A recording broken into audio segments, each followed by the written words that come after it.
Not how long, but how well you have lived is the main thing. Seneca.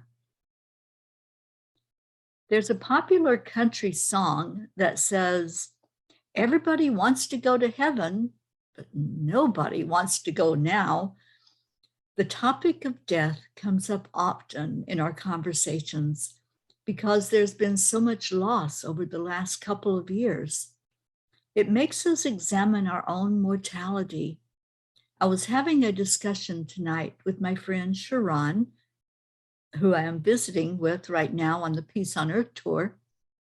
I was remembering some losses in my life, and especially ones I was not prepared for, like my dear friend, Bob Miller, who left suddenly one night with no warning.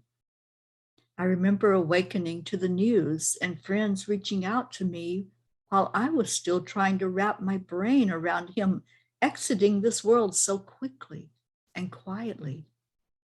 He was so full of life and was the first to remind me every day that life should be fun. He loved to laugh and make others laugh. He was a prankster, and if he could make you smile, then his job was complete. I often check in with him to let him know how much I appreciate all that he did to share love and gratitude in our world.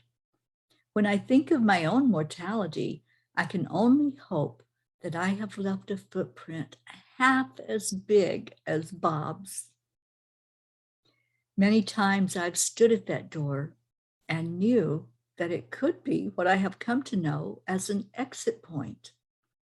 I have come so close that I saw the bright light drawing me in and felt myself exiting the human body. I spoke with the angels who surrounded me and asked me if I was choosing to release this current life and move beyond it to the spirit realm. I remember the warmth of their energy and the way they honored my decision, whichever way I chose. The last time this happened was only a few years ago. I had a trip and fall while alone late at night, and I split my head open. Laying there alone, bleeding profusely, I knew that this was more than a Band-Aid moment. I felt the presence of the angels almost immediately, and the longer I laid there, the more angels showed up. I remember being asked at least 3 times if I wanted to move into the light. My thought was, oh, it would be so easy. I was not in pain, interestingly enough. I felt nothing of my human body. My focus totally was on the light and letting go as I became weaker and weaker in my connection to the physical. I knew my heart was still beating as I could hear it very loudly in my head. I started thinking about my life that I had led and all the people in it. I thought of the many brushes I had had with death during my life and how I had come to a very good place emotionally and mentally to where I was really enjoying life to the point of looking forward each day to what I would experience.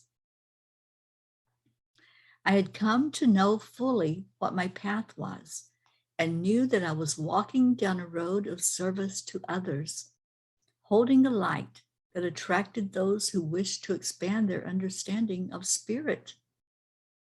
I was in the midst of creating a second retreat and had been very focused on that. It was at that moment, as I reflected on my journey, that I knew I was not ready to go to heaven. As much as I wanted to, as easy as it would be to just let go and let it happen, I heard the message so clearly that I was not done yet. I remember looking at the angel Zacchaeus, who was holding me and listening intently to my desires, and saying emphatically to him, I'm not done yet. There is so much more I'm here to do in this world. I found myself immediately on my feet, head aching and still bleeding profusely. I made my way to the bathroom to clean myself up and examine the wound. Yes, it was bad.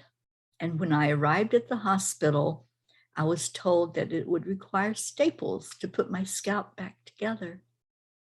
My story was the talk of the ER that night, as they knew I should not even be upright with the deep gash and so much loss of blood. 5 staples later, I left the ER with doctors who knew a miracle had taken place.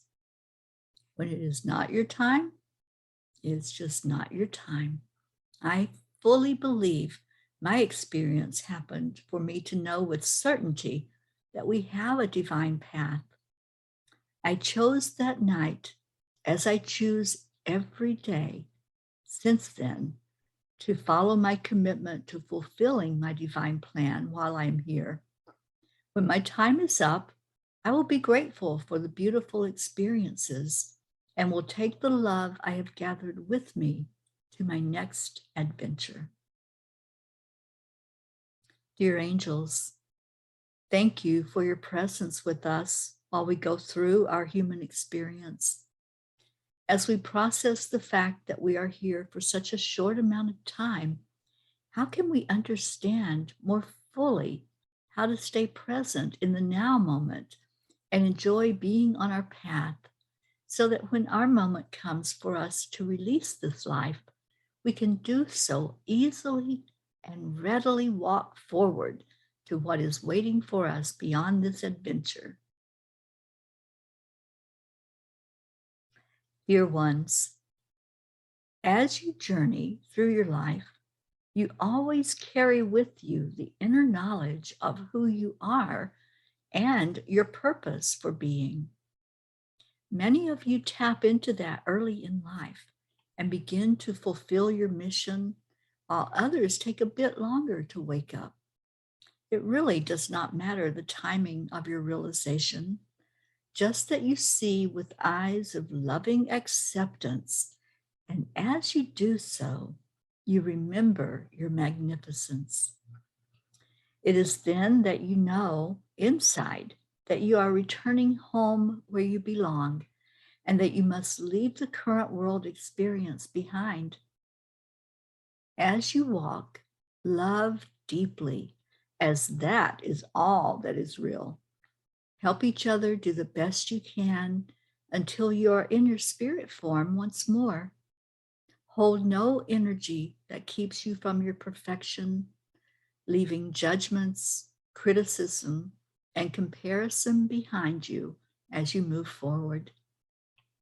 Dear ones, know that in your illusion of separation, you see a version of yourself that is not the true you. Dig deep inside, and you will find the beauty and image of your Creator. When you desire to return to the oneness of all that is and leave the earthly ways behind, you are ready to soar in your life as you know what is truly important. The things of the world will no longer hold you, and all that will matter is the love you feel inside.